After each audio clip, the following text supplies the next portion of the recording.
Hello, everyone, and welcome to today's showcase of Lady Arcaders. Today we have Abbie's Corner running Illbleed, Bad Ending, and I am on comms. I'm so excited for this game. Whenever you are ready, Abbie, go ahead and take it away. Hello, everyone, and welcome to possibly the most humorous, frightening, terrifying horror game you will ever see. Illbleed. What is this game exactly? It's basically horror Disneyland, which also is ironically named Illbleed.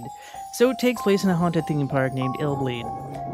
Anyway, I won't get too much into details because we have to talk about things while in the actual game itself. Of course, as you can see, it is a Sega game. It is for the Dreamcast. It's only available on the Dreamcast. And without any further ado, in 3, 2, 1, press butter to start. So, to explain that, the press start to butter, one of my mods and fellow Lady Arcader, Pippi in a top hat, thought that button looked like butter, and so it became a meme in my channel. She watched most of my learning of this game as we head into Home Run of Death. We're going to fight Bambalo, also known as Bambi to me, because I just shortened it to Bambi. There are 5 or 6 levels in total that we will be going through, and of course, traps are everywhere. That's kind of this game's gimmick. This one will always hit you. Luckily, it doesn't cause any bleed damage. Bleed damage is what you have to worry about the most in this game. Fun fact, this level is causing a lot of resets. If you do wish to run this game / learn this game, this level will be reset-a-mania for you, as I try to tag the first trap that can actually... Again, if you don't tag that, you will take a bunch of damage and bleed damage. There are 3 types of damage in total. There is your health bar, your bleed meter, and your heart rate. If your heart rate goes up too high, you will take damage. And what I'm doing there is tagging. I now know that I am on pattern A, so now that I know my trap patterns, I can kind of avoid the other traps throughout the rest of the level. Optimally, pattern C is the best for this one. Why is pattern C the best? Because on pattern A, you have that happening. And luckily, all it does is increase the heart rate. B, a little bit more difficult, and C, you don't have any issues once you find out. How do you find out what pattern you're on? I hear you not ask, because I can't see chat, but I'm going to assume that chat is asking that question. Typically, you'll need a couple of run-throughs, but there are certain things with the horror monitor. As you can see, there is sight, hearing, smell, sixth sense. After a couple of runs, you might notice something, and so that's how you can tell is... So sixth sense is like you're going to get into some sort of combat. Sight usually means that you'll see something. Smell is sort of another thing that you'll see. Like, for example, you can see smell and sixth sense going on, as well as sight. So sixth sense would be a fight, which is over to the right, and your smell and sight are over here. I'm going to pick up an extra item here. There is a stake, which is a full heal here. And I forgot about that trap, and I believe we're going to be in the danger zone at this point. Also, I should note that there is a flashing warning. Crap. Oh dear, this is not good. I might game over here, because I forgot to tag things. Yay! I do have that full heal, but oh wow. Okay, so I'm going to I'm going to explain something a little extra. Do you see the little... Oh my god. Okay, this run is going really bad. But you see the little blue chip thing there? That means that traps are more likely to hit you. That's not very good. And because we are actually on pattern A, you need to tag the bottles. If I was on pattern C, I could go jump on the beds. So I am currently super bleeding out. This is not good, and I'm slowly going, and oh my god, this could be game over. Just letting you all know that we may have a reset on our hands, because I'm... Oh dear. Yeah, this might be reset a mania here. I do see somebody in the chat mentioning there's a lot of blood. This game is not for people who are bothered by blood graphics or are squeamish about it. There's a lot of it everywhere. Yes, there is also a lot of blood, which is bad times as well. Like a lot of blood, to comical effect. So warning on that one too. So flashing lights warning and blood warning, and that should kill me. Oopsie. It happens. Yep. So you get a bleeding death, or you can get a no health death. Both very unfortunate. I'm sorry that we got a game over so fast. So we get $3,000 and a creepy doll face. But now you know how the game kind of dies. Ugh. My apologies for that one. So now I'm going to do this the ultra safe way, which is what I should have done the first time. So we're going to go into the shop and buy 4 things of gauze. Gauze is what's going to help us stop the bleeding. Bleeding is the most important thing you want to stop. So we run down here, buy... No, not that. Buy this. The shop is going to be your friend. Normally in a run, once you're getting used to it, you don't pick up anything until you get to Rachel, which is the 2nd level. Technically, I forget the exact name of the level, but we'll find out when we get there. Again, my apologies for dying so quickly. I was kind of in, like, I should explain things mode, and kind of distracted myself. So again, we're gonna get hit. Oh no. This apparently was going to get ported to Xbox at one point. I'm not sure which Xbox it was going to get ported to, but the port was cancelled for some reason. I don't know the reason, and I also don't know who owns the rights to this game. It would be nice to get a port of it on something new, because the game is also quite expensive. It goes for about $400 to $500 for the American version, and $100 to $200. This is Canadian prices, by the way. $100 to $200 for the Japanese version, and apparently there's a Taiwanese version for like $700 or something crazy like that. So we're once again on pattern A. So once again, we hug the left wall, hug the right, then we're gonna hug over here. There we go. And again, we're gonna... Ooh, okay, that's pretty bad. Bambi's hand came to say hi. So I need to heal immediately. That was unfortunate that Bambi's hand came to hit me so early. We're still good HP-wise, because there is that stake, and there's also a Hassie in the fridge. So we do have healing item options, though this health we're still pretty okay. Heart rate's a little iffy, but I should be fine enough for the rest of the level to get to the Amazon. Amazons will heal everything fully. I don't know if they're in every level, I only know where the one in this level is. Again, pattern A is probably your 2nd best option for this level, as we hug the left here. You want to hug the left on every pattern, because you're not going to get caught by anything, for the most part.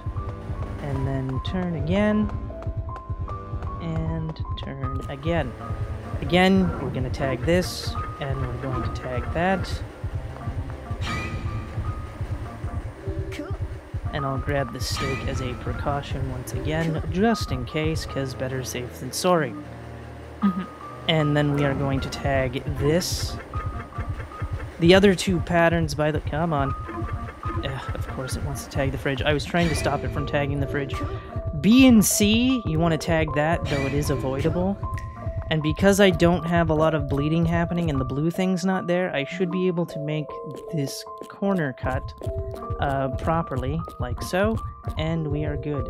Because again, once your bleeding is past the little blue chip thing, you are maximum bleeding, and traps can easily trigger... Well, you're not maximum bleeding, because maximum bleeding is death, as I tagged the wrong thing again. Come on. Oh, come on now. Don't give me this horror monitor. Again, traps can hit you easier, like the enemy that we saw here earlier, completely avoidable. And then we're going to hit and hit. Again, you still get this cutscene, but there's no damage, so it's a bit faster. And then you have the door, which we didn't avoid. How unfortunate. Yeah. That door usually wants to hit me, but not hit me at the same time. It's really random, so again, I'll heal because I need to.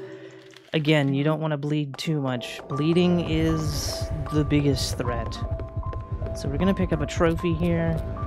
Jimmy's trophy, of course.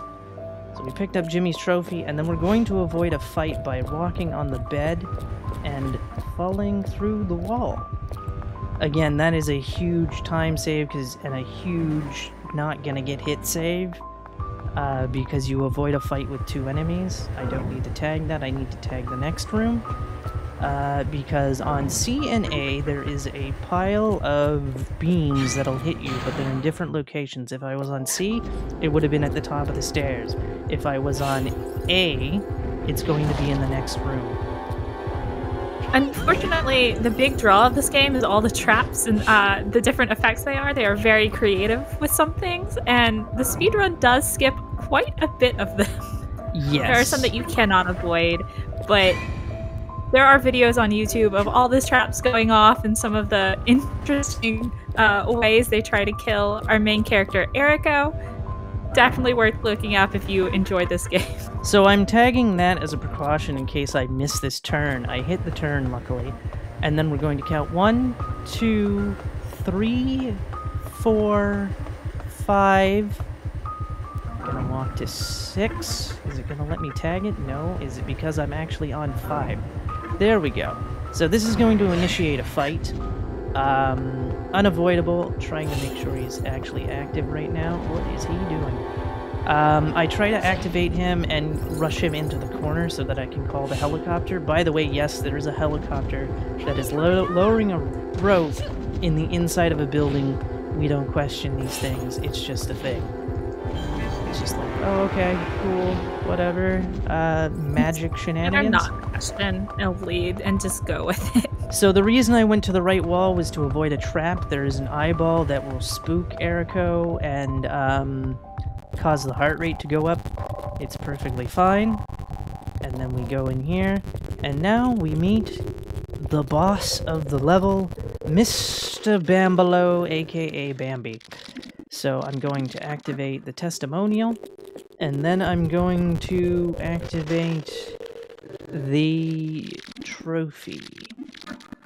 And then we're going to turn, and we're going to run into here, and then Eriko decides to play some baseball, and there's Bambi, the disgusting zombified monster. And of course, he has a flamethrower. Double dodge there, by the way. If you don't double dodge, he will hit you. And then we kind of want to make him go into the corner so that we can call the helicopter the rest. His flamethrower does a decent amount of damage. It's best not to get caught, and now we have the maze. So one thing about the maze, anytime you can go left, you want to go left. Never not go left when you have the option to go left. It is the best way to avoid him. His first sighting is off screen, so you do want to hug this wall. And then the next corner, we're going to see him in a moment here. There he is in all his glory. Nice dodge. I actually thought we were going to get an encounter there. Again, going left. Anytime you go left, you just go. Again, there he is. Of note, in this maze, there is a friend to save. Illbleed has a story. Yes. And Eriko is going to the Illbleed Park to save her friends because they've gone missing after visiting there's it. The first one. His name is Kevin. He is the only one we will be saving. Yes. If you take 25 minutes to finish the maze, Kevin dies. And that's slow.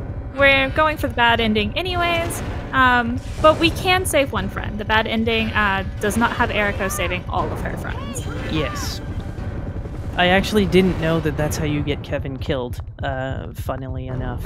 I wasn't aware how you get him killed. I know that a lot of runners were like, the reason nobody runs the other category, which is good ending, is because you have to wait 20 minutes for Kevin to die.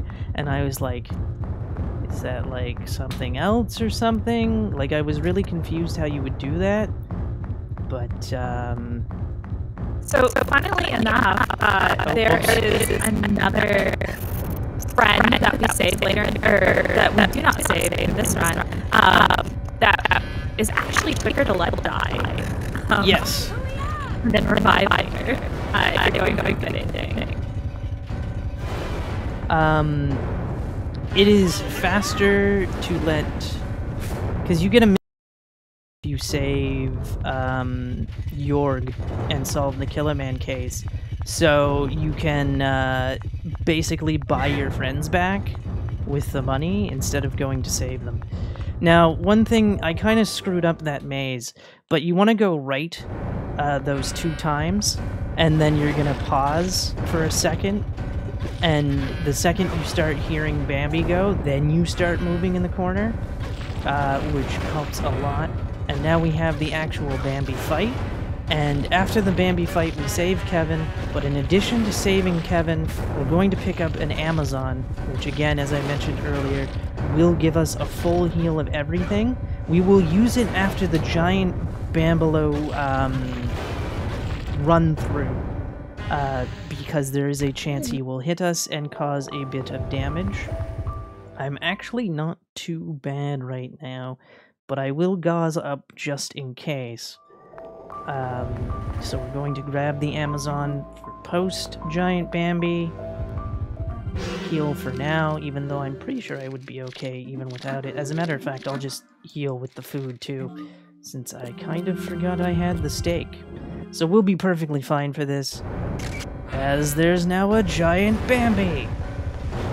Isn't that lovely? You can take about 3 hits against Giant Bambi before it really becomes an issue.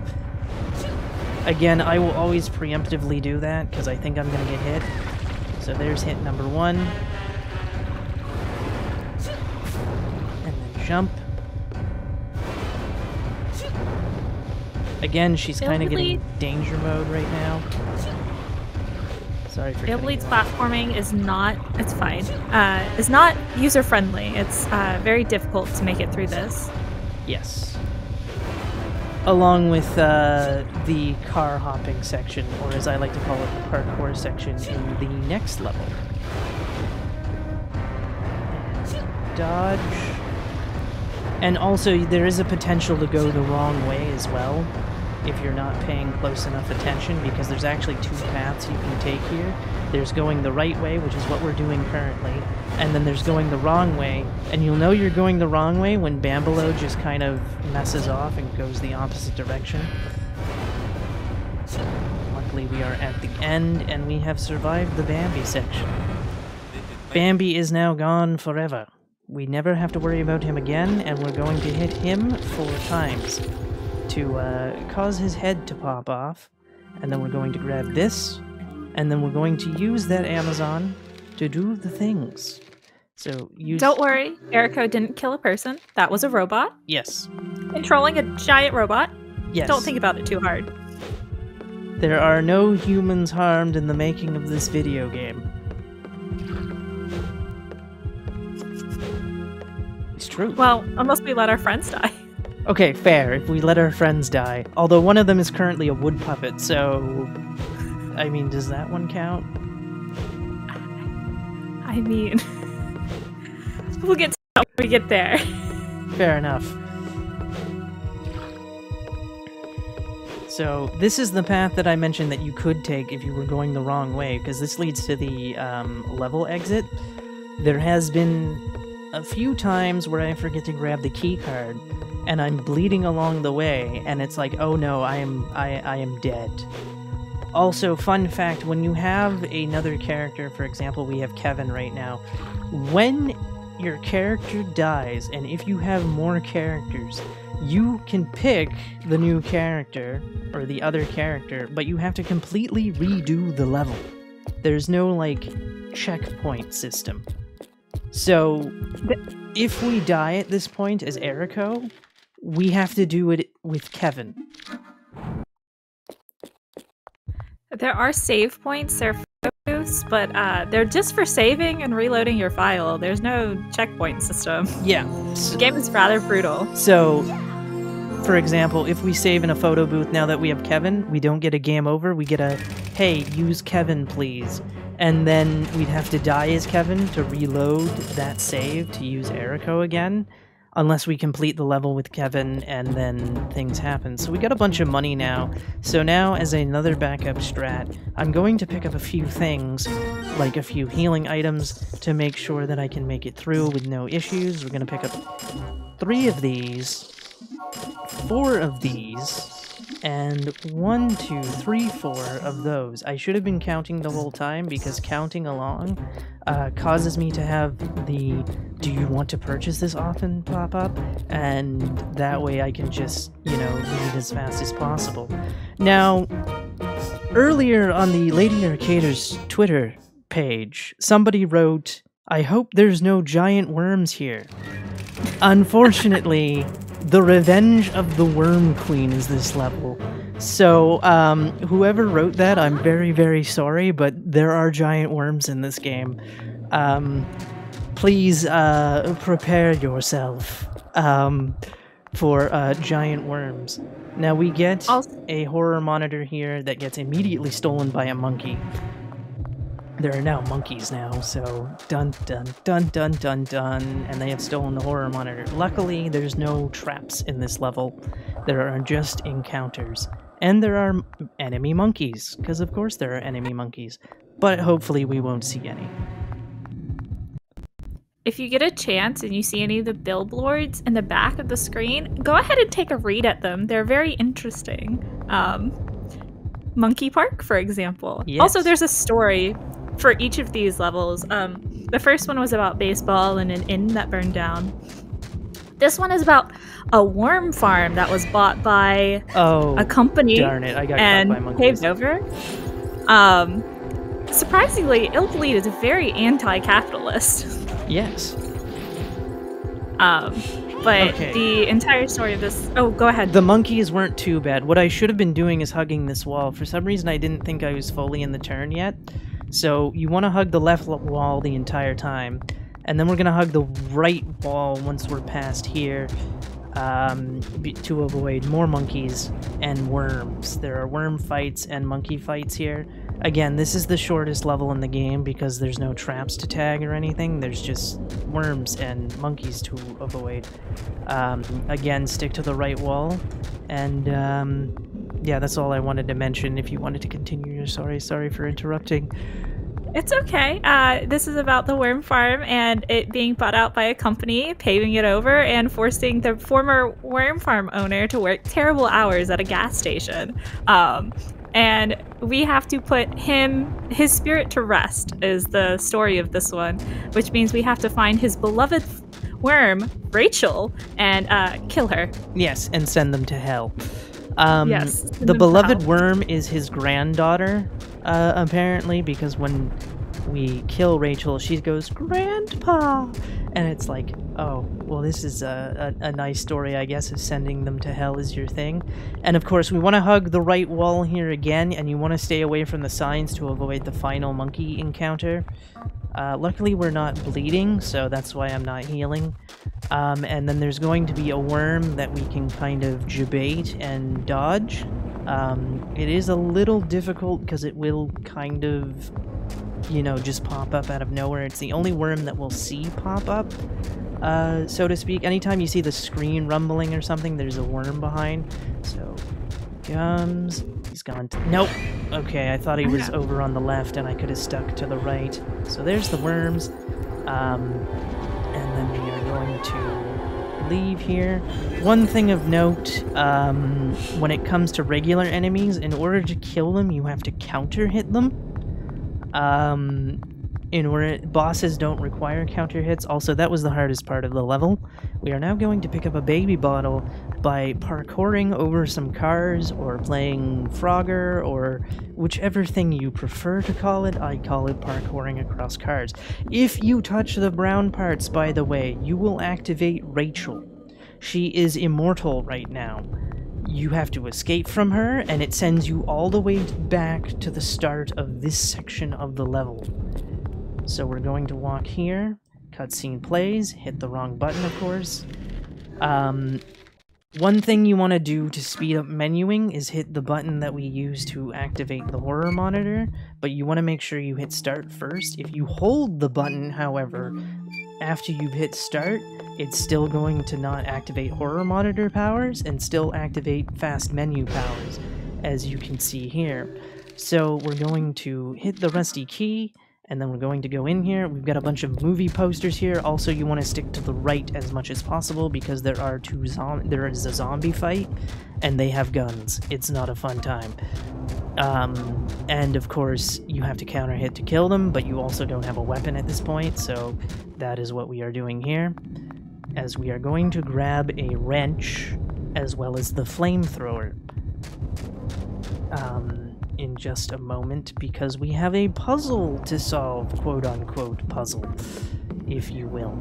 So now that we have the wrench, we're going to turn and grab the flamethrower, as we see some of the posters. The Rachel attack earlier. Illbleed likes to throw bosses at you that are invincible, and you have to either puzzle a solution out, or you have to leave and fight them again later. Yes. This is not the first time we'll run into an invincible boss. This will not be the last time we run into an invincible boss. Yes. Bambi was also invincible during the maze section, as well as the first encounter. Now, for this puzzle, what we want to do is we want to go to the 3 signs that have 5 blocks. You go to the 3rd block and activate the wrench. This gives us moving platforms for us to jump across to get to the other cars, because you would have noticed that there was long stretches of road between the paved dirt, so Rachel could have easily gotten to us. So here we go. We now have the means to get across to get to Rachel's spot to activate the fight. So we're going to jump now. Jump. Very nice. And we're passing by one of my favorite, oh no, this is not it. There's one billboard that is just Godla. It's just Godzilla. Yep. But without a syllable. Yes. This game actually has an Indiana Jones / Toy Story reference, because Cork, as he's known in the English version, Inda in the Japanese version, is basically Woody and Indiana Jones thrown together. It's adorable. Of course, in the Japanese version, you still hear the name Cork because it's all English audio and Japanese text. So that is a thing. Again, they wanted to kind of not get sued, so it makes perfect sense, and the parkour section is done. And here we activate the flamethrower to begin the Rachel boss fight. And of course, one thing to note is that when you are using ranged weapons, you want to hit the horror monitor button, which is the right trigger on a Dreamcast controller. Of course, Rachel can be a bit of a pain, because she will do that. Also, counter hits do more damage than non-counter hits. Also, sometimes aiming can be a bit of a pain. So there's an example of a counter hit right there. You see how it was doing more damage, and also how she was squirming a little bit. So that's how you tell you've done a counter hit. There's another counter hit. Wonderful. Lots of damage. And again, we're just waiting for her to pop up so that we can hit her again. There we go. There's an example of not a counter hit. She doesn't flail or anything. She just kind of goes, I'm on fire, I guess. There's a counter hit. Wonderful. Turn again. No counter hit this time. You can actually hear a noise from the worms. I can't tell if it's a noise against Rachel herself. But we're going to come across a worm fight later on in Killer Department Store. But that's not for another 2 levels. But something I just wanted to note. And yes, Killer Department Store also has a story. I think all levels have a story. Alright. Come on, Rachel, pop up. Thank you, and thank you for counter-hitting. She is now dead. But she's going to pop up one more time to be like, I'm dying. And she's dead. And then she gets sent to hell with her grandfather. And now we... Oh, wait, I almost forgot about the gas can. Because that's what we're here for. We're here for the gas so that we can drive off to the next level. Of course, if I've done everything correctly, we'll walk out of here with $80,000. The game is very generous when it comes to its money. Very generous indeed. I don't know why I was trying to flamethrower the car. And also, the game is very picky about where you put items. So it's kind of like you do have to pay attention to that. And we are getting the full $80,000. So now it's time for wood puppets. And again, there is a tree boss that will vomit at points. It's RNG completely. So warning for those who get a bit squeamish about vomit, there is a part where you will see that. Also, we are going to see our first chance of a regular enemy fight. So that is also a thing. So I picked up a little bit more items here because I can afford it, and also I will need them because there are more things to tag. So now we walk up here to head to wood puppets. Our friend Randy has been turned into a wood puppet and also has had his brain removed. So he makes very funny sounds as we're walking through. Real quick, you mentioned $80,000 at the end of the last level. You see the win prize there, $120,000. That is dependent on how fast you clear the level and some other things. Yes. Abbie hit all of the conditions, so she got the full prize on the last level. Yes.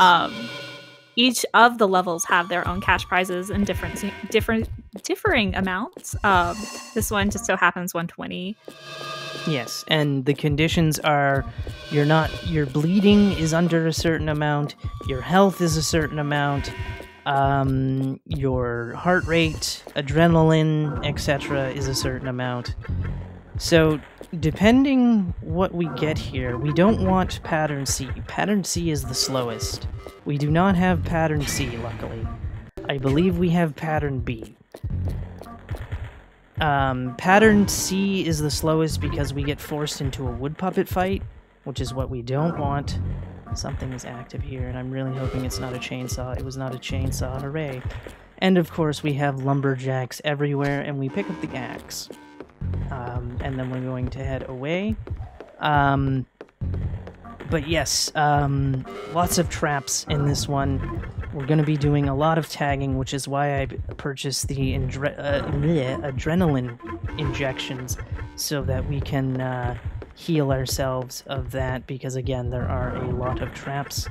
And this level and the next 3 are kind of a bit iffy. Again, you'll see me activate the horror monitor a lot on accident, because, again, to speed up the menu, you have to hit the same button while pressing start. Yes, I believe we are on pattern B. How enjoyable. No pattern is really that bad. It's all RNG based, by the way, so there's no way of knowing what pattern you'll have. It's all completely random. I will know for certain what pattern I'm on in just a moment, because there is a trap in this area that is only activated on pattern B. Of course, as you trigger traps, you get adrenaline back, so you don't need to fear too much about it. So, let me just see here. If this box right here that I just tagged activates, then we are on B. So we are on B. Confirmed. There is usually something in each level where I can confirm what pattern I'm on, so we're all good. There's Randy walking around, doing his thing. Pattern C is the first window, pattern A and B are the second window. So, because... when Abbie pulls up her horror monitor, it's constantly draining her adrenaline. And so she wants to use it really quickly, tag what she needs, and close it. So she has more adrenaline for other things. It's just the little brain bar at the bottom. Yep. And then there is a trap here on all patterns, it does not change. And there we go. There are a couple that are on all patterns, and here is our first mandatory fight as we take a piece of wood from this fine gentleman here, and he is not a fan of that, so he's like, hey, I want my piece of wood back, prepare for combat. So again, we need to hit them with a counter hit. Of course, we're still doing damage to them the whole time, so even if we don't get the counter hit, we're still doing damage, and he has died. Again, there's a lot of bleeding in this game, so that is also a thing. We have one. We need to tag this spot right here, because all patterns have that spot. And we continue running. And then we're going to take a wide berth here with this turn, because sometimes if you take a short turn, you might get hit by the first trap, which is not what we want. So there are 4 traps to tag, so I usually tag all 4 just as a precaution, because, you know, better safe than sorry. So 2 on the wall, and then it should be the one in the back. Correct. There's always 3. And then right over here, when we're turning here, is where the wood puppet fight would happen. If we were on pattern C, you fight 2 of them at the same time, and there's nothing worse than fighting 2. Now, with this panel, we need to activate the wood. And then we have to spell out wood. In the North American version, it is spell out wood. In the Japanese version, it is something to do with death. I don't remember exactly what it is. So now we have been turned into a wood puppet, so we move a lot slower. And then I need the second light. I might mess this up. Okay, no, we're good. It is the second light on B, it is the first light on A, and it is the last light on C. Oh no, I got that wrong. It is the last light on B, and I didn't do the turn correctly to miss that. So a little oof on that one. So I'm going to heal fully here because I have taken damage, and why not just heal fully? So 1, and then it's going to be that one. Oh no, it wasn't that one, it was the corner itself. Sometimes it's a little hard to hit things, so you're like, oh no, I was right about that one though, where it was that. Good. Oh. You still bleed as a wood puppet, which is really surprising to me. Yes. Did we explain that running increases bleeding? No, we did not explain that. Movement of any kind increases bleeding if you're bleeding, so dodging, like anything movement related will cause bleeding. Oh, what was that one? Curses. Darn it. So, bit unfortunate that I forgot about that one. I thought all patterns didn't have that, but all patterns have, or B has that one. A and C don't. I rarely get B, so my B is a little bit rusty. So now we are going to the woodsman area, woodsman competition. So we're going to have some woodsmen chasing us and whatnot. No more traps for the most part from this point on. There's like one trap, but it's not like hidden or anything. It's pretty much running away from woodsmen and dominating them with T-poses. So get ready for that. We will see why you did not want to fight 2 wood puppets at once. Yes. We get a very nice move. Yes, and you don't want to fight any enemies that are 2 because they tend to gang up on you. So we have the music. I got a little confused because of the way the camera turns. Now, one thing that I didn't mention during the Bambi section is that by going into the map, you pause enemy movements. It's not really needed for Bambi because Bambi is pretty avoidable, but it is needed here because they're fast and we're slow. So, and we want to keep one as close to us as possible because it doesn't allow the other ones to spawn.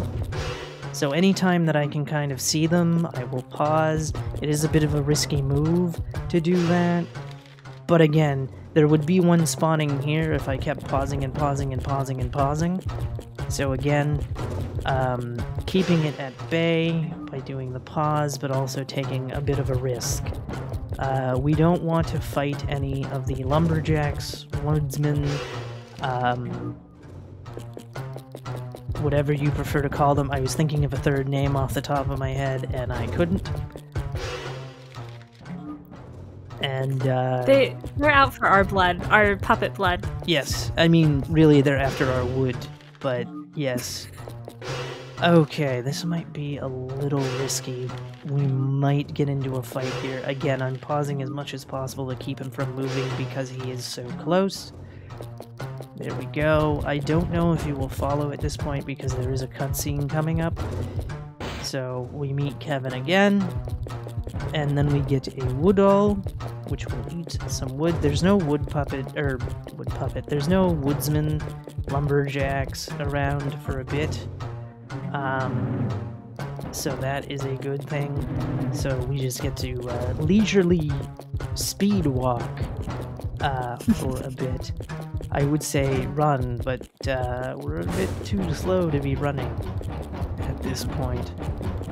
So we grab... I will say, we've talked about Randy. He is another friend you can save, but there's another step to saving him in this. If you have to pick up his brain and give it back to him to get the full character.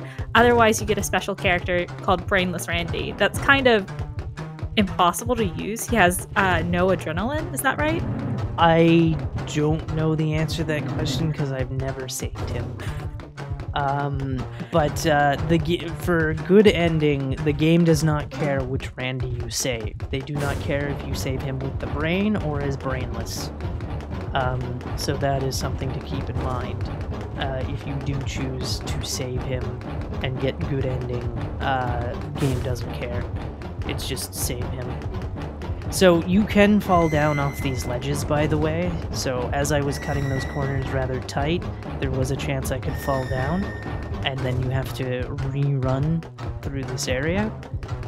But we managed to not fall, and then the woodsmen are coming back here in just a second, and we of course are going to open the map like the fast speedrunners we are. As we keep going here. Again, because he's so close, you want to keep opening and closing the map as much as possible until you can start getting some distance. Again, so long as one of them is following you, it keeps them despawned as much as possible. That was a little close. And then we go. Yeah.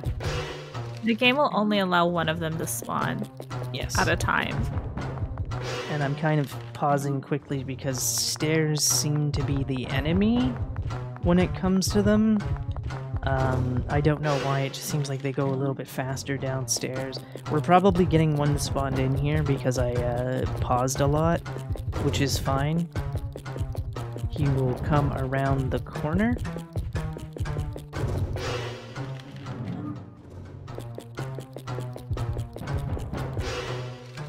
Again, I'm not sure because I don't know how far behind the other one is. Oh, there's one of them.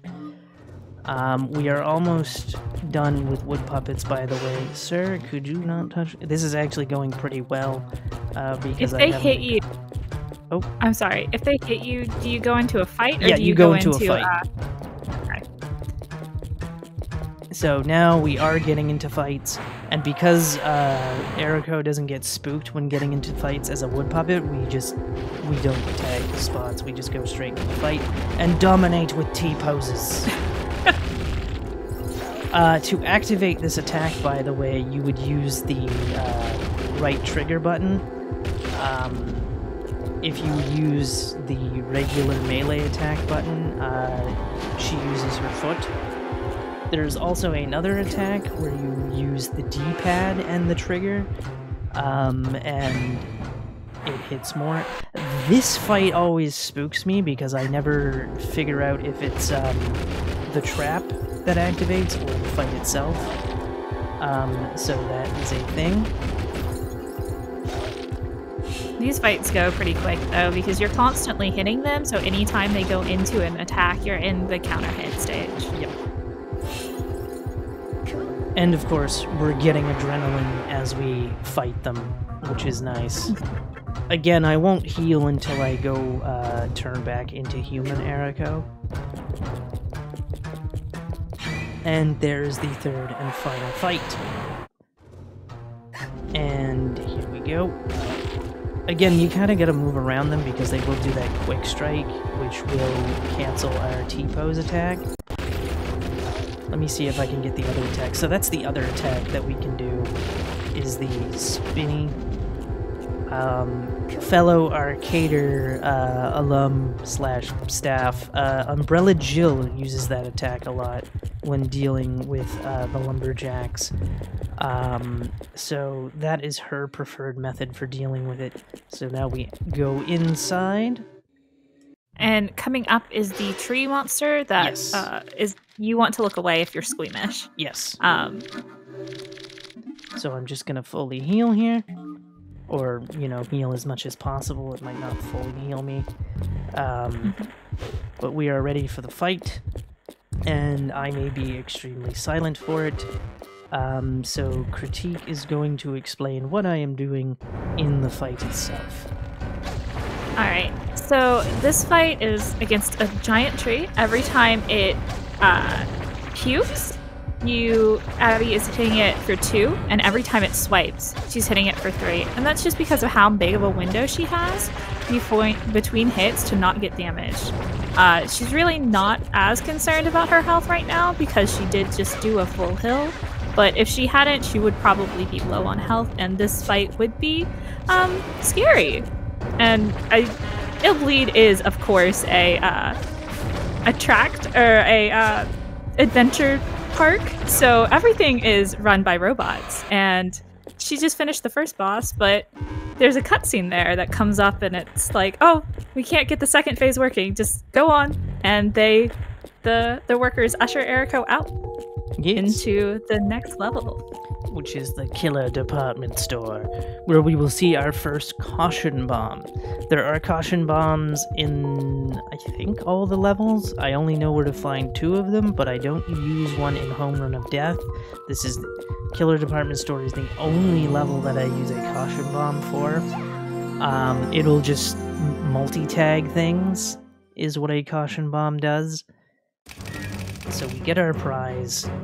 And it will not be full because I don't hit enough traps, but we get, you know, a decent chunk of change. We need over $200,000 for Killer Department Store to be able to complete the full level. But also, there's a gimmick with Killer Department Store, which is that they pay you $150 up front. 1, 2, 3, 4, 5, 6, 7. 1, 2, 3, 4. 1, 2, 3, 4. 1, 2, 3, 4, 5, 6, 7, 8, 9. Now, there is a gimmick with Killer Department Store, which is that the traps will also take money from you, so that's why they pay you up front.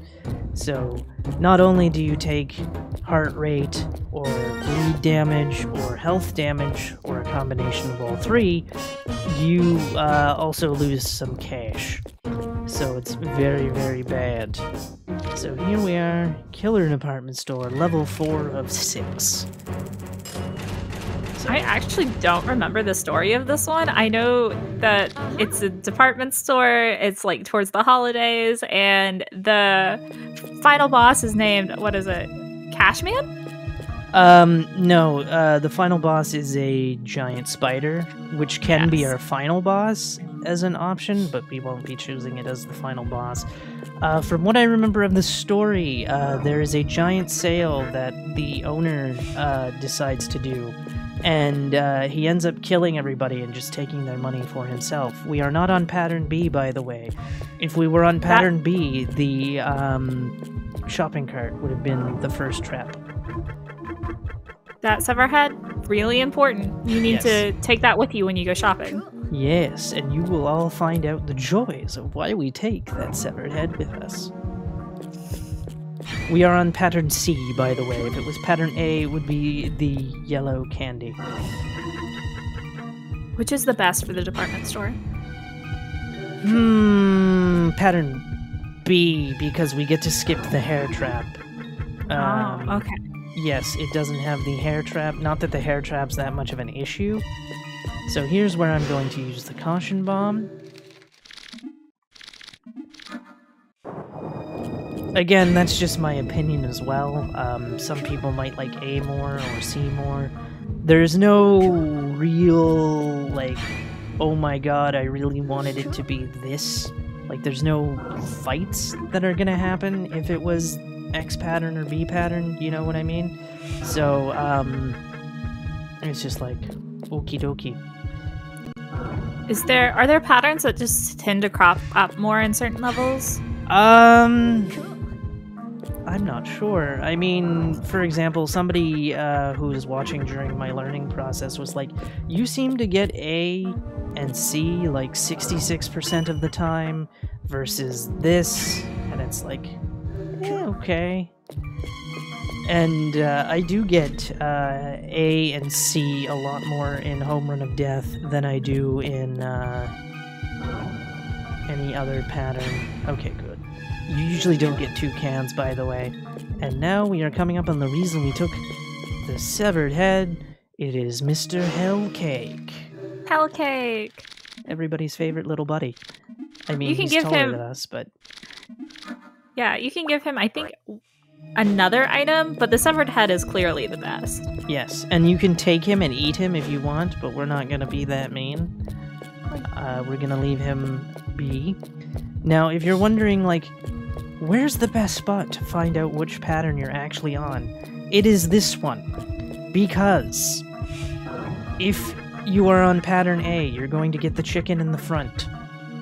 If you're on pattern B, you get the hooves in the front.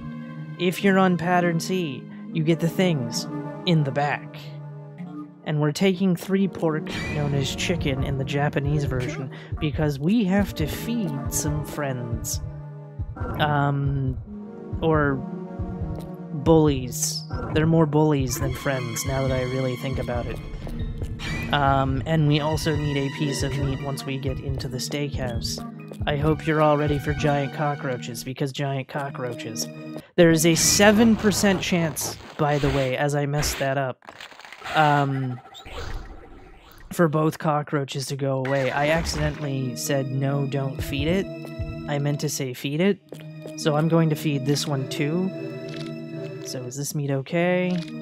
And then is this meat okay? There is a 7% chance to get them both to disappear on 1 meat.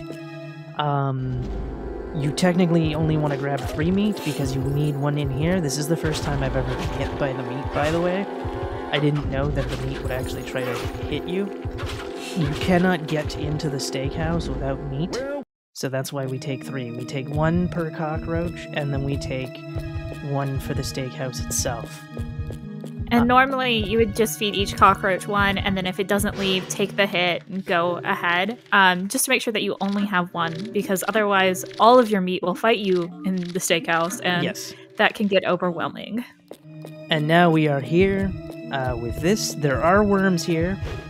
They tend to leave you alone, though, if you're walking over here. We need to tag the onion.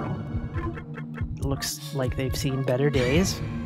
At least they look very big onions. Yes. They look like onions to me, by the way. I don't know if they're actual onions. And then we've got 3 piles of goo. If you're on pattern B, you do the middle pile of goo, A, the first pile of goo, and C, the last pile of goo. Oh my god, I'm not on B? What? Okay. I guess I got my patterns wrong. We tag the ananas. For those who don't speak French, ananas is French for pineapple. So apparently I'm on pattern C this whole time. So there we go. And now we are coming up on the most difficult pattern most difficult fight, my apologies, in the game. Because while not a boss fight, Rachel's children want revenge for killing their mother. I at least think that Rachel's children, because we are fighting 3 worms at once, and they like to protect each other. So, yeah, this is a thing. You want to come into this fight with full health. Like, it is so difficult because, well, you'll see in a moment. So they kind of protect each other, and it's like, please stop protecting each other. And remember, they won't die unless they're hit with counter hits. Yes, and so you're looking for the counter hits. We have killed one. Obviously, the more we kill, the easier it is. Oh my god, this fight is going so beautifully. Like, I'm not even joking about that for the sake of the run. I mean, holy crap, this fight is...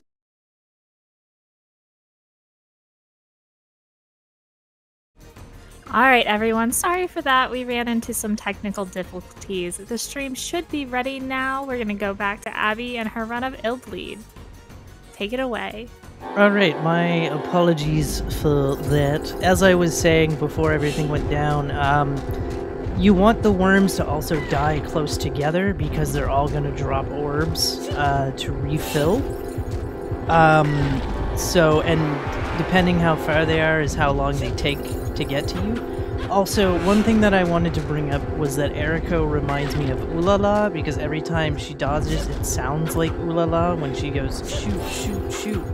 So, a bit of Space Channel 5 in here, even though it's not the same person, it just reminds me of that for some strange reason, as this worm is being a pain. Like I said, this is probably the worst fight in the game, and is that all 3 dead? That is all 3 dead! It's really funny you mentioned that. Erika's voice actor is actually a really prolific voice actor that is still doing voice acting today. In fact, she was in the Remothered series. Oh. Yeah, which came out, I believe, last year. So you've probably heard her voice several other places. Alright, we are going to heal up, because again, we took a lot of damage. My adrenaline is okay, and here we go into Toyland. In order to enter Toyland, you need $200,000. You could not get in here without $200,000. That is why, I mean, typically with the speedrun, you're going to be fine, because $200,000 is nothing, because we're not upgrading the character at all or anything. Again, I do tag a lot in here because there is a lot to get hit by. I will probably still get hit by something. Because it's almost impossible to not get hit because you're gonna forget about something. So we've got magical hats, magician's things, UFOs, space toys, you name it, it's here. I will say, we are using Eriko because Eriko's the first character you get, and it's faster to not save people. But regardless, we would probably use Eriko anyways, because she has a special ability where at the start of a fight, you'll notice she starts, like, falling down. All the other characters start on the ground and they kind of crawl around for a few minutes. Eriko gets back up almost immediately. Yes. So she's much better at fights, which we do have to do some of. Yes, and you need a shock collar, I believe, for male characters to not do that. So Eriko, she may have the worst jumps, but she has the best for not for enemy encounters if you don't tag the enemy encounter. If you tag the enemy encounter, no characters fall down first. And here we see Cork and Sexy Doll and Buzz Lightyear ripoff, whose name escapes me at this very moment. Here we meet Mary, and we're gonna go into the maze. Yes. So the location of the location of Mary is the same every time, I think, regardless of pattern. So if you know what you're doing, you can find her pretty quick. But that being said, I believe we're being chased by Mary as well. Yes. We're looking for the pieces and we're being chased by Mary. And she is, one, a short character. So some of Erika's swings go over her head. And two, she has a knife that does a lot of bleed damage. So we want to avoid her. Yes, she does quite a bit of health damage as well. We need to find 4 pieces in total. We have found 2 of them. We want to watch out for this corner because she will be around the corner. Again, the pausing in the map still works, so that is fantastic for our purposes as we continue to go here. Going, and then we're going to turn here to grab this one. And then we want to turn around. And then we're going to turn around again. Again, I'm kind of taking what I call the lost path because we don't want to see that quite yet. We're looking for the... actually, I think I just went to a complete circle. No! It's not the best for our purposes because we want the purple, pink section, whichever color you prefer to say that color is. There's Mary again. Again, we're gonna run into Mary a ton.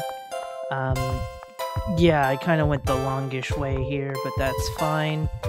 We're gonna want to go this way. Again, we can use the map button to pause Mary, which is nice, and also kind of get our bearings if need be. I kind of forgot my complete movement for this and lost all my notes for it, so I kind of wing it still, but not doing too bad as we find the final piece. And then, sort of in traditional early 2000s, late 90s Japanese games, we are going to have to open the menu 4 times to complete the puzzle. So, that's a thing. There were no, would you like to place all the pieces options back then? Yes, or at least combine items. So now we're here. We're actually not doing too bad on time for this level, as we are 13 minutes 3 seconds in to the level itself. Obviously, RTA, we are a bit behind due to technical issues. But we are almost done with the level itself. We have to find Mary, and with us on pattern C, she will be behind glasses. I will point out each pattern's hiding spot, because she has now gone into hide-and-seek mode before combat mode. So if she's on A, we want the piano. If she's on B, we want that. And if she's on C, we want the glasses. But before I go into the fight, I'm going to heal myself, even though I had very little damage, because again, she does a lot of damage, and it's like, oh no. So we have found her. She's kind of like the classic haunted doll / Chucky archetype, and she does a lot of damage. We, of course, don't like damage, so... As you can see, she is just doing all the damages. Luckily, she's going into evil mode, and just kind of sat there, which was nice. I've never actually seen her take that long to go into quote-unquote evil mode, as I called it. Again, we are taking massive amounts of damage, but because we aren't moving, quote-unquote, we're just attacking, we're not increasing our bleed meter. So we're now going to take this key, and I hope we have Mario Party fans in the chat, as well as on comms, because get ready for the Mario Party section coming up here. I'm not joking, by the way. Mario Party incoming. Oh wait, I need to use the key. As we have to do some jump rope. Listen, this might be a controversial take. I know a lot of people don't like sneaking sections in games and say get rid of them. I say get rid of jump rope sections. So here we are with jump rope. I screwed up because I went too late because I half distracted myself, but it's fine because it was only the first one. So we have to do 10. So not exactly the funnest of times. I did that too early. GG's. Usually I get this first try. There is a massive delay between button press and jump. Yes. So here we go. 1, 2, 3, 4, 4, 5, 6, 7, 8, 9, slows down, 10. 10! Yay! Yes, and now we are done with Mary as a whole, and now we are going to see the quote-unquote boss of the level, and he can be a choice for the, yes, I believe this one's the he, and the final boss is the she. But we can, choose the spider as the final boss if we want to. We're not going to because it is slower. It used to be the top one, but as of recently it's been changed to Bull Stinger for the final boss, who is a Blue Stinger boss. So there are references to Blue Stinger, the developer's previous game to this one, scattered throughout the game. The only one that I know is Blue Stinger, or not Blue Stinger, is Bull Stinger. Although there is apparently a character that is a trap. By the way, we are now in tank controls, controlling the spider, and we just want to make it bash its head against the safes here, and it's going to catch fire. That's the only way to kill that boss. It is, again, another invincible boss. You have to go around and get to the back of the attraction and grab its controls to be able to kill it. You can hit Eriko with it, by the way, and it does a ton of damage. So we're gonna not do that. Yes. And now it's time for everybody's favorite, Killer Man. Why is it everybody's favorite? That's a bit of sarcasm, but also not a bit of sarcasm, depending. Because it's a giant walking simulator. Another reference to Blue Stinger. The Hassie up in the top left there. That's another healing item from Blue Stinger as well. Also, I've accidentally spent a little bit too much money than what I would usually do, as I bought 7 of the adrenaline and stuff. I don't know why I did that. I usually don't, but it's okay, because we have more than enough money to finish the game. I guess it's ultra safe route time, you could say. So here we have Killer Man, the superhero, supervillain that kills people. Sort of the backstage area where you can see all the enemies and whatnot. Also, there are 4 different camera types, by the way. There's semi-follow 1, semi-follow 2, auto-follow 1, auto-follow 2. I kind of like auto-follow 2 the most, because you can see her legs and everything, so it makes it easier for the jumping sections in the early game. And also, it controls a lot better, so that's why I use that, but I just wanted to show that there are multiples. So now that we have the horror monitor, and you can find all the door codes, but if you know the door codes, you won't need them. So 0017 is our first door code. The next door code is going to be 0824. So now we are just running through. By the way, they're going to think we're a part-time employee and not a participant in the Illbleed prize, for whatever reason. I don't know why they think we're a part-time employee, but they think we're a part-time employee. Illbleed gets weirdly meta at some times. This is one of those times. Instead of going straight into the attraction, we're going backstage. And we're gonna find out that one of the Killer Man costumes is missing. This is apparently a problem. Also, somebody might have turned up dead. Yes. And here we meet Jorg. Nobody likes Jorg. Jorg is bad. Jorg takes a long time to save. There's actually 3 endings in Illbleed. The bad ending, where Eriko doesn't save all of her friends. The good ending, in which she does. And then the true ending, which is done, I believe, on a New Game Plus. Yes. And you let all of your friends die. Yes. That would take a very long time. Because there's some other stuff that happens with that, too. And there's another final boss for the true ending and stuff. But Jorg is the one that we skip saving, regardless. And good ending, we would revive him for $400,000 because he just takes so long to save. I am tagging things. I think I'm on B. But I'm tagging extra things so that I don't get caught off guard. Do you have a weapon yet? No, we do not have a weapon until after the trap sections here. So because I tagged that, she doesn't fall down.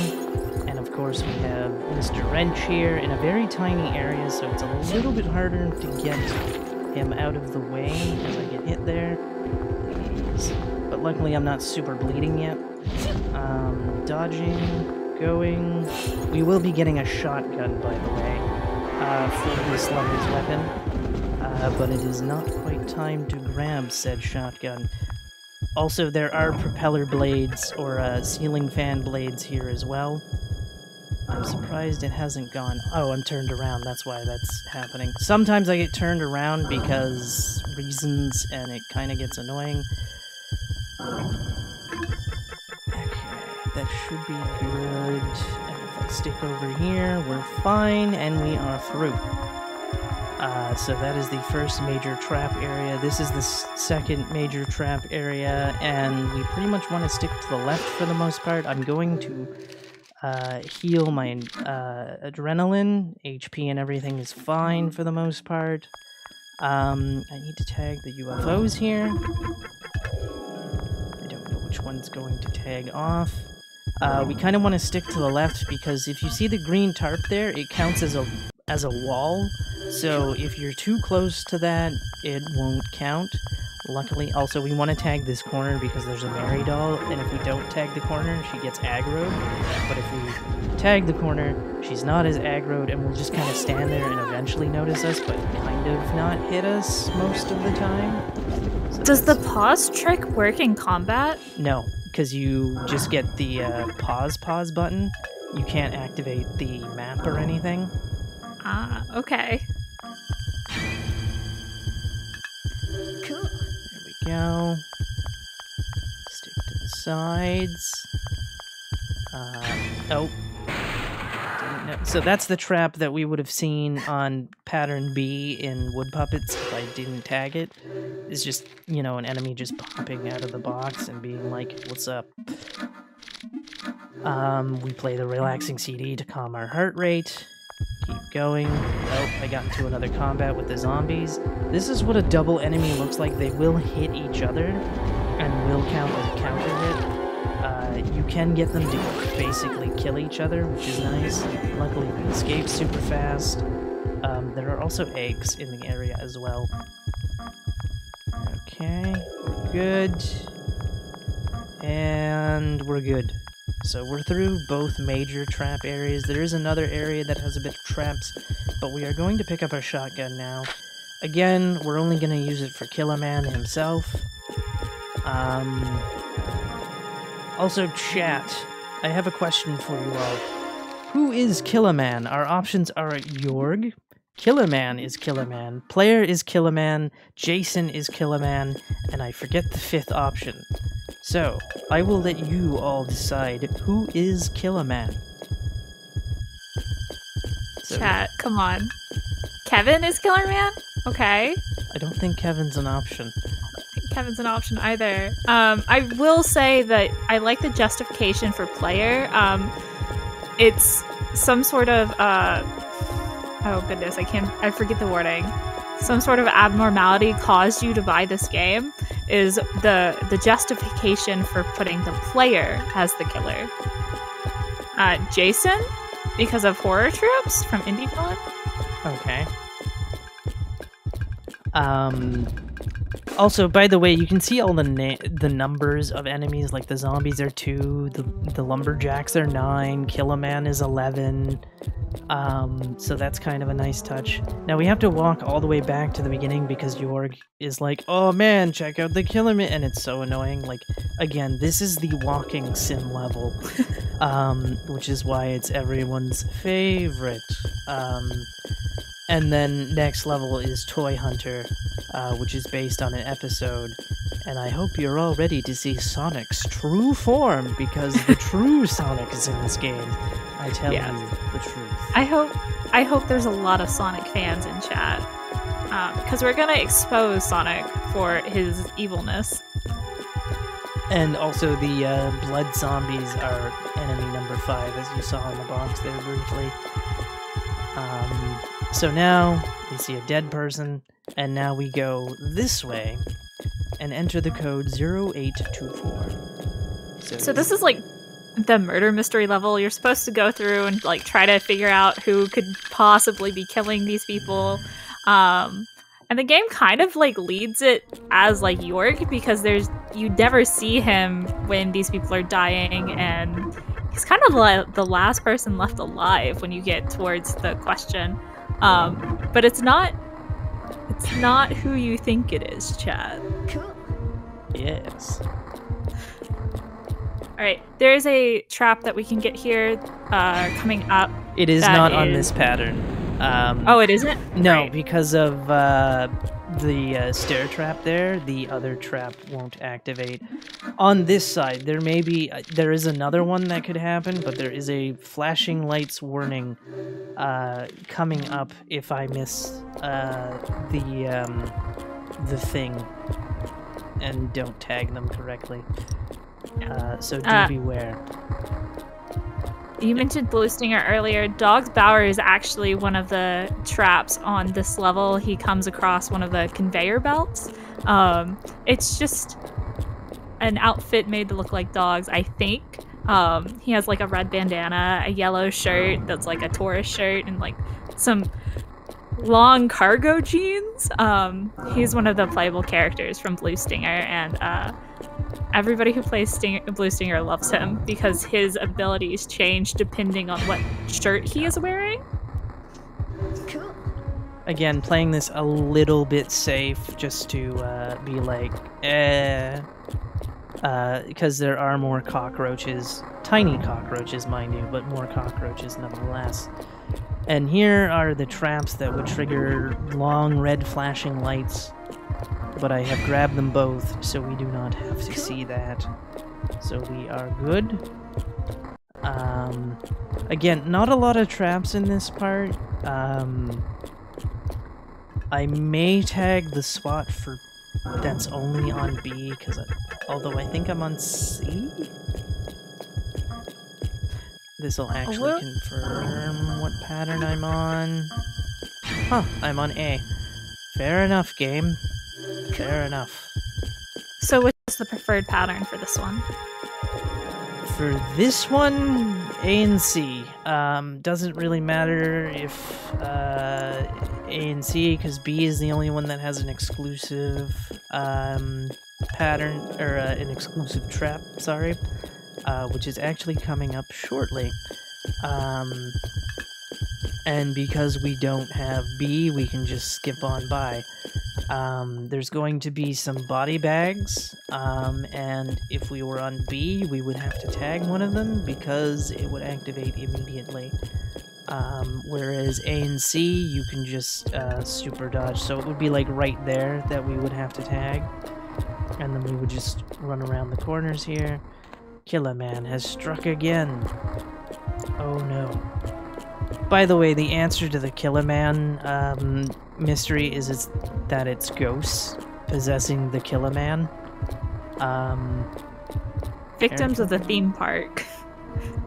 Erico, is there a reason we're not... Erico, please, climb the ladder. Alright, so now we're going this way, followed by this way. And it doesn't matter if we get that question right or not, because if you were saving Yorg, you would get $1 million prize for getting it correct. But since Yorg takes forever to save, we're skipping him, running past that, and forfeiting the prize. Indeed. Because Yorg is also a jerk and not a cool character and doesn't deserve to be saved anyway. So... What? Haha. Why is Yorg a jerk? It's a bit of a meme in Umbrella Jill's channel.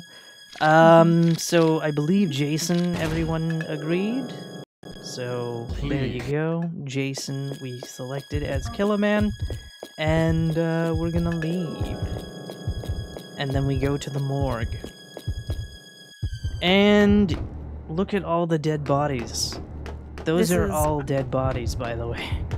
This is why you follow safety standards when building a theme park and not put random traps or lumberjacks trying to kill people.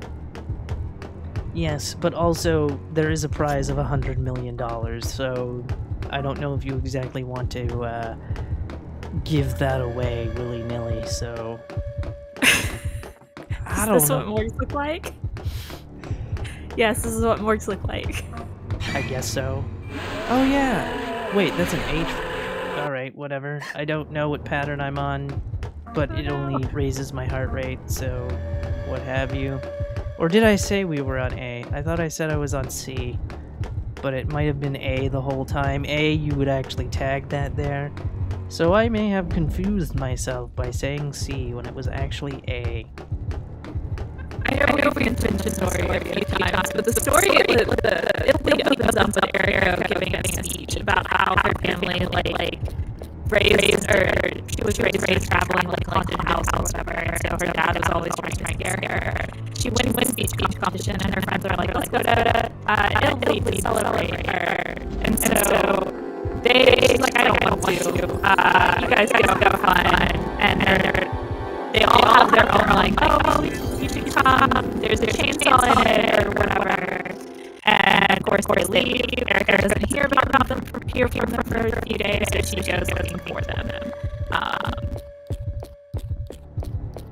And what happens depends on which ending you get. Yeah, so Jorg has gone missing now. Farewell, Jorg. May you rest in peace, as you've been taken away on a train car. Like I said, very walking simulator for this level. This is the last part of the level. We're on our way to Killer Man. As we run through. It is a bit of a maze. This is kind of the final maze, if you will. So we're just gonna run on these tracks, which is where the train cars go through.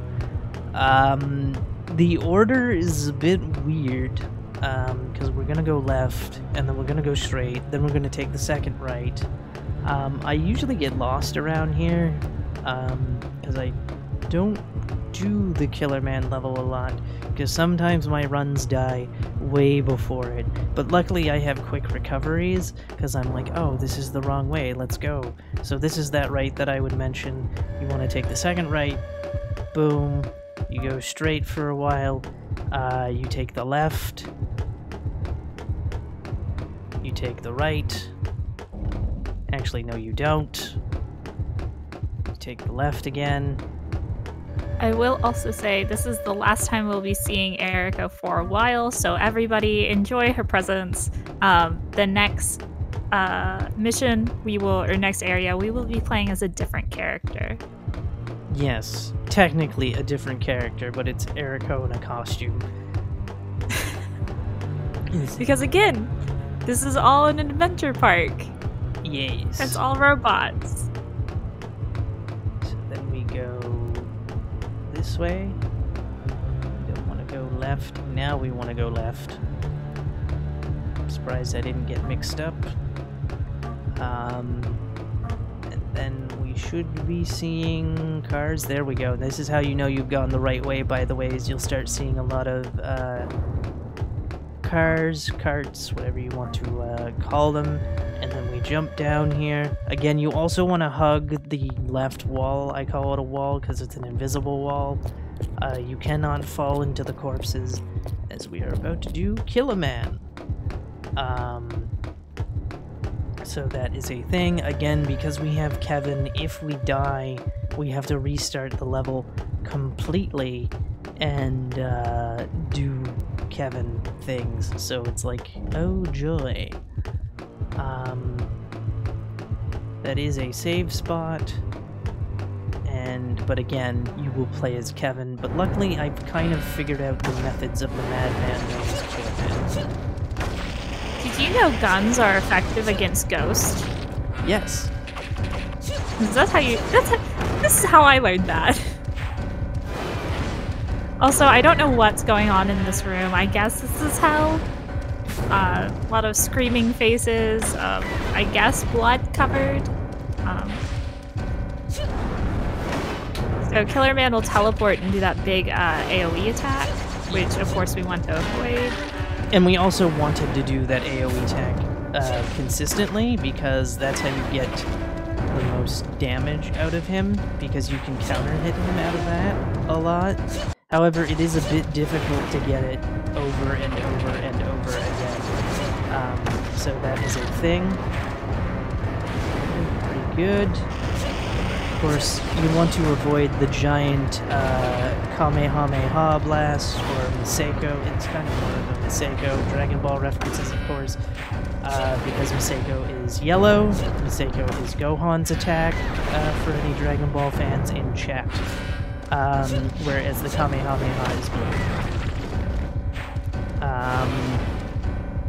And then pop. Careful, because again, it does a lot of damage. Oh yay, he's laughing. Laughing is an instant counter hit. He is almost dead, which is fantastic.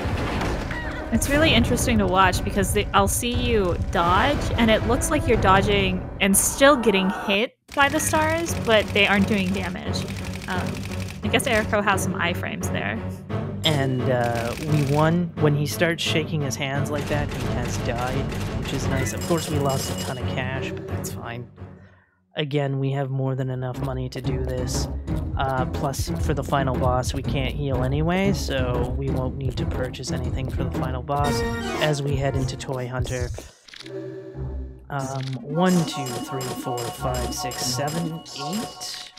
1, 2, 3, 4, 5. 1, 2, 3, 4, 5, 6. 1, 2, 3, 4, 5, 6, 7, 8, 9. There is an upgrade system in this game where you can increase a character's stats. It is, one, very expensive, and I believe you need certain items for it. So it takes a little bit of time to do. I imagine that's part of the reason why you skip it. Is that correct? Yeah, and it's also not really needed for the speed run, so it's kind of like, you know, I mean, for New Game Plus, you would upgrade all your stats, because obviously if you're doing New Game Plus, you can carry everything over, whereas New Game, you can't carry over that stuff, so Bad Ending and True Ending, you can't carry that stuff over. At least I don't think for New Game, or True Ending, or not True Ending, Good Ending. So they are just giving out free guns and horror monitors in this level. So we start out with those. I mean, to be fair, they give us a free horror monitor in every level. We just have to know where they are. So hello? Is this the reason you're taking forever to bring me the ladder? Thank you. So now we have that. Don't forget to pick up your ticket. You do need to pick up the ticket itself after you escape the fight. And of course, activate entry. And now we become Quark, the Toy Hunter. This level is actually based on an episode of the television show called Quark Goes to Hell. It tells you in the intro movie to the level.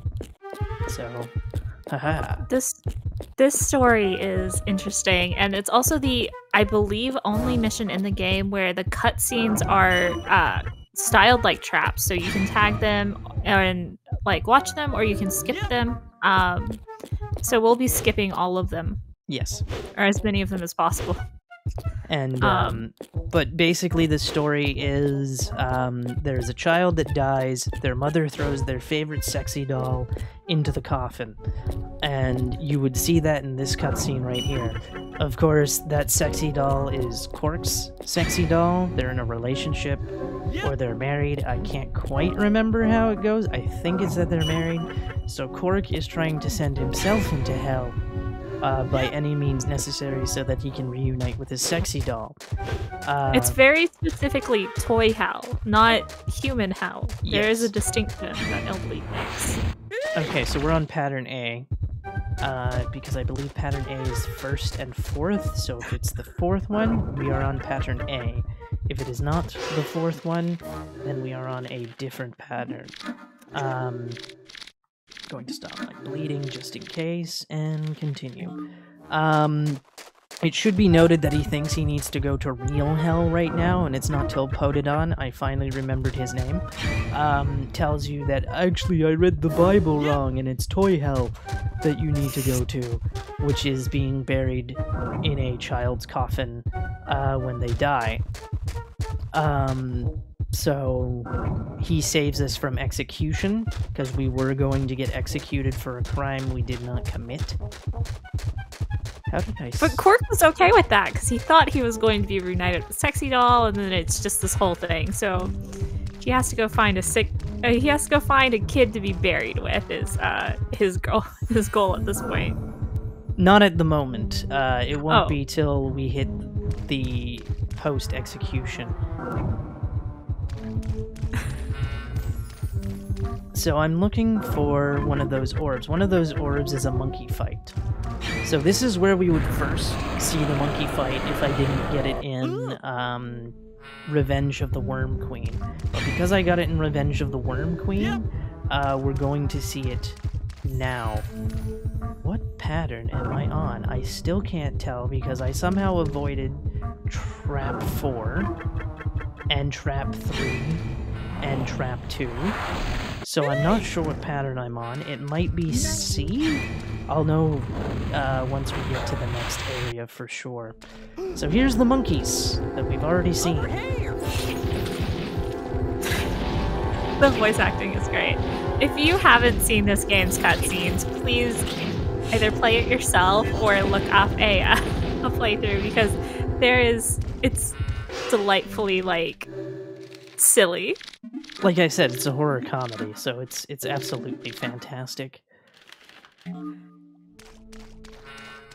So we avoid all that. We want to tag these stairs because there's a story cutscene here. So tag the stairs. Also, male characters have the best jumps in the game, so that is something to keep in mind. You have basically super jumps now, as I will show in just a moment as I tag that story element.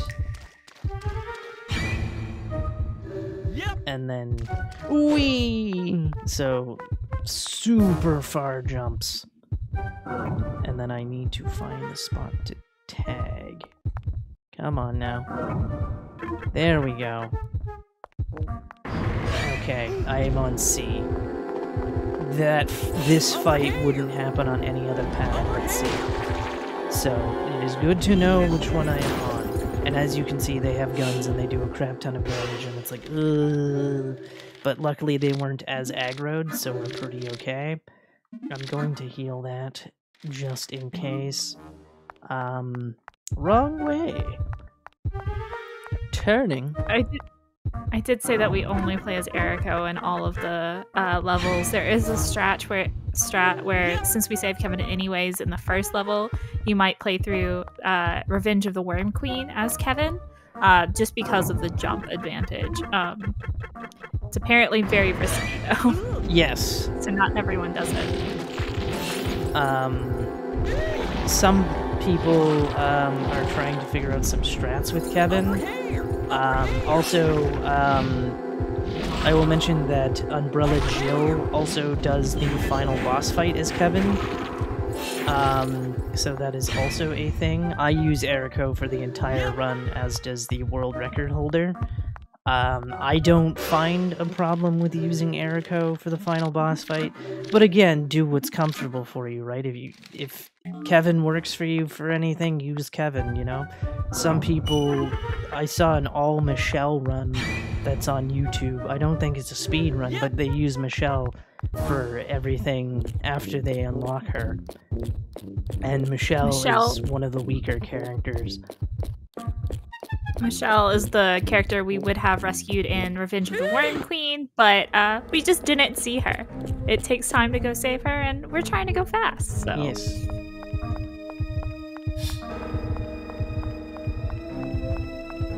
Okay, we're at the part where he is in jail and is about to be executed for this crime that he didn't commit. And then we're gonna tag some cells so that we don't get trapped. Sometimes the cells are a little So that is something to look out for. C is 4, 5, and 6. Again, 6 can be a bit of a pain, as can other cells, so something to be aware of. I think that's the first time where I've ever gotten all 3 of them like that. So don't fret too much if you can't get them all. So now we are going to the judge. One thing here, you want to go over here, tag the center. If you try to use, try to tag it through the bars, it doesn't work for whatever reason. So that's why I walked behind the bench. And because we're skipping certain cutscenes, we don't know what death penalty we want, but the answer is going to be hanging. There are 3 death penalties in total, 1 by guillotine, 1 by electric chair, and of course hanging. And of course we saw that there was a lumberjack in prison. Most of the traps here just scare us. And here is where we will meet Potodon. And you may notice that he is a familiar color scheme to a certain other Toy Story character. I wonder who. And he requires some gas. So we're gonna go find him some gas. Just putting gasoline in a children's toy. Don't worry about it. So here we go. Tag to skip the story cutscene. You can actually double tag the barrel because if there's an item inside them, you can tag them as well. It doesn't skip anything or anything. So we've gotten the gas. And turn. And turn again. And then we, of course, go into the start menu. Do the things. Turn. Get out of there. And then we go this way.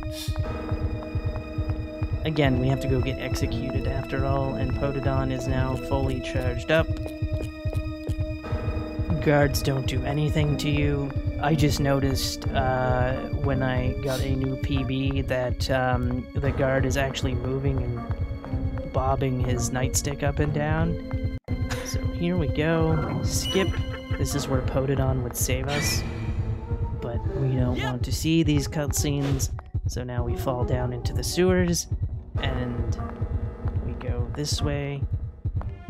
So we found out that we need to go specifically to Toy Hell by being buried with a child, and so now we are going to go look for a child to be buried with. Yes. And all the implications that it includes. It's a very grim level. And we want to tag this to avoid the trap. One of the patterns is after we go through here, just before the door. The other 2 patterns are where I just tagged. So go for it. And Potodon comes back and tells us about the child thing, and Cork goes another lie, and then we get on Potodon and leave. And then we've killed that Potodon, technically, so we have his chip to equip Potodon, a new Potodon with the same memory. So now we are going around, and you're gonna see me kind of go in a rather large circle, and that is to avoid an enemy encounter. I don't know why there is an enemy encounter that I can just do that with, but whatever. Interact with the window. We are now have a new child, and we are about to murder that child using this Potodon. So we use the Potodon chip, we've murdered the child, and we are off to Toy Hell. So, Toy Hell awaits. We don't have any more things to tag. Down we go. And I hope we have Sonic fans in chat, because you are about to see his true form, and it's wonderfully beautiful. Remember, this game was on the Sega Dreamcast. Yes. Meet Sonic the Hedgehog, also known as Zodic. He used to be a fast hedgehog, but then he took a bullet to the knee. And of course, to kill him, you need to hit him in the rings. So you shoot him in the knee, and or the arm in that case, and then fire at will at the rings. And This is why Shadow can never defeat Sonic, or Eggman for that matter. He just keeps attacking Sonic, not the rings. exactly. And also, I like that he does the Sonic finger wag at some points. He's just like, "You're too slow," and it's like, "Oh yeah, you think I'm too slow? Well, I know your weakness, which is rings." We have a question from one of our texts. Is this the result of Sonic and Shadow's torrid love affair? Maybe. This game did come out when Sonic Adventure 2 was a thing, so perhaps.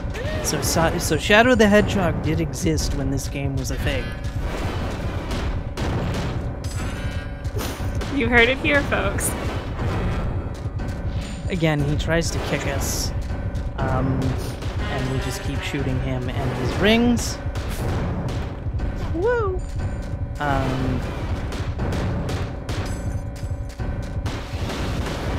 Whoops. Didn't quite hit them. Again, you kind of have to wait a bit before you can just hit him. There's one more ring left. I have to wait to hit him. There we go. Shoot him in the knee. Where's the ring? There it is. He's much better at picking up the rings than I am. Where is it? There it is. Fire at will. And he is dead. Farewell. Is he just... He was the king of hell, the ruler of hell. He's gone now. Yes. And so now Quark is reunited with his beloved Sexy Doll. Yes, and rides off with Sexy Doll on Potodon.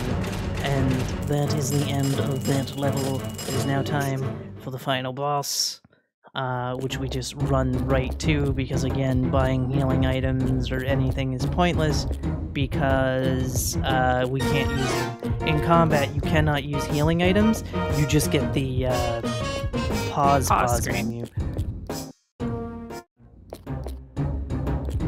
Alright. That's from a different time. Now you pause like games during combat and it pulls up the full menu, but the pause menu and the settings or the item menu used to be completely separate. I can't think of any games like recently where they were the same. Now, if you're doing this for the first time, I would recommend picking up the Mary Doll, because if you die with a Mary Doll, it just resurrects you as the character that you are. You only get one, and now we have Bull Stinger as our final boss choice. The game lets you pick between 3 bosses: the Spider, Bull Stinger, and I can't remember the last one. Oh no, man. Oh no, man. Bull Stinger is the fastest, so that's why you pick that. It is one of the enemies from Blue Stinger, the release or launch game for Dreamcast, which is like one of only 2 games to launch with the Dreamcast. This company that made Illbleed also made that, and there's a lot of references and stuff. We've mentioned dogs and Hassie. It should be mentioned that that's for the Japanese Dreamcast as well, because the North American Dreamcast, which was $99.99, had one of the best video game launch lineups in history for a long, long time. I think it wasn't beaten until the PS4 when it came to launch day of a console. Of course, the Dreamcast was out for a year, I think, in Japan before it came out in North America. How traditional, almost every console came out in Japan before it came out in North America by a large period of time. And speaking of time, that is time. Also, the man up in that shadow box is Eriko's father. He specifically built this theme park to scare Eriko, because she used to never be scared of things. But you only find out about that in the true ending, that it is her father. Also, please jam out to probably the best credit song in the history of video games. This thing is a bop. You see a bunch of the enemies in the background. I know that one's hard to see. Yeah, you'll see bosses, enemies, and Big whatnot. Prince dude. Because we start with Bambalo, and then the wrench zombie thing. I don't think it's actually a zombie. You'll see Mary. I haven't super paid. You'll see the spider boss. You'll see Hellcake, among many other things. Critique, would you like to promote yourself at all? Yeah, sure. Hi, I'm critiquequartz. I have a YouTube channel at critiquequartz. And I also have a Twitter. I'm not active on anything right now, but I help out with Lady Arcaders. I volunteer for a bunch of speedrun stuff as tech and a host. If you want to follow me on Twitter, say hi, go ahead. I love talking to people. But yeah, that's me. What do you have to promote, Abbie? I have a Twitter account at Abbie_Brander. I have a co-host now that I can actually post on at Abbie's Corner. I mainly post speedrun related things there. I only currently have 2 people following with me, sad face. I have a Twitch at Abbie's Corner. I also have 2 YouTube channels. One is Abbie's Corner, and then another one is Abbie's Corner Archive. If you like speed runs and like to see all my runs, that's the place to go. Slowly getting them all up there. They should all be up there by like January 4th at this point, because I'm only releasing one a day. Also, there's Rachel there. If you are interested in running this game, by the way, Punchy has a very nice guide. Use it as a learning curve, because it is 2 years old, so there's a bunch of tech that's not there anymore. Or that we don't use anymore. Of course, use various runs that you may see, like this one. There's Mexico. Or Umbrella Jill's run, or go onto SRC and pick whatever run you'd like that's at least within the last year. You can also, again, practice makes perfect with this. But for the most part, it's a very difficult speed run, by the way. So don't expect to be amazing at it quickly. Of course, play the game casually to see all the cutscenes. It's fantastic. I also have a couple of events coming up in the near future. December 3rd, I have 2 events back to back. Oh my god, it's going to be a nightmare. But yes, I have various social medias and whatnot. Thank you for letting me come back to do Illbleed. You can also check out Silent Hill 3 and Silent Hill Origins and Goosebumps Dead of Night in the Lady Arcaders archives on YouTube and Twitch. I think we do archives on Twitch, right? Somebody correct me if I'm wrong. I know we have a YouTube channel. I know we have a TikTok, Twitter. There's a public Discord that everybody is welcome to join. And then there's the private Discord that has only women or people who who feel women applies to them. And we have a TikTok. I think I did not mention. Nothing I can do to turn things around. If you want to join, you are free to follow any of our social media accounts. And if you want to join the private server, just send us a request and we will get you an invite. Other than that, I think that's it. You got anything else, Abbie? Yeah, I just want to notice this ending. The bad ending says all my friends are dead. Never mind the fact that Kevin's still alive, and even if you finish the game as Kevin, Eriko goes, I lost all my friends and I'd give back the $1 million if I could bring them back. And it's like, Kevin's still alive, yo. I'm not sure what's happening. I think you get that ending regardless of how many friends you save, if it's not the full amount. So if you don't save everybody, you get the bad ending. I just find it funny that she's like, all my friends are dead. I guess Kevin's not a friend, confirmed. Yeah. Well, you know, there's sometimes people you hang around with because your friends like them. Maybe that's Kevin and Eriko. It's unfortunate, but...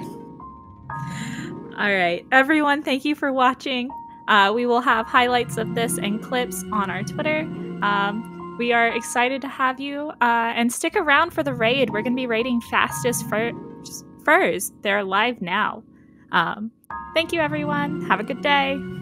Bye-bye.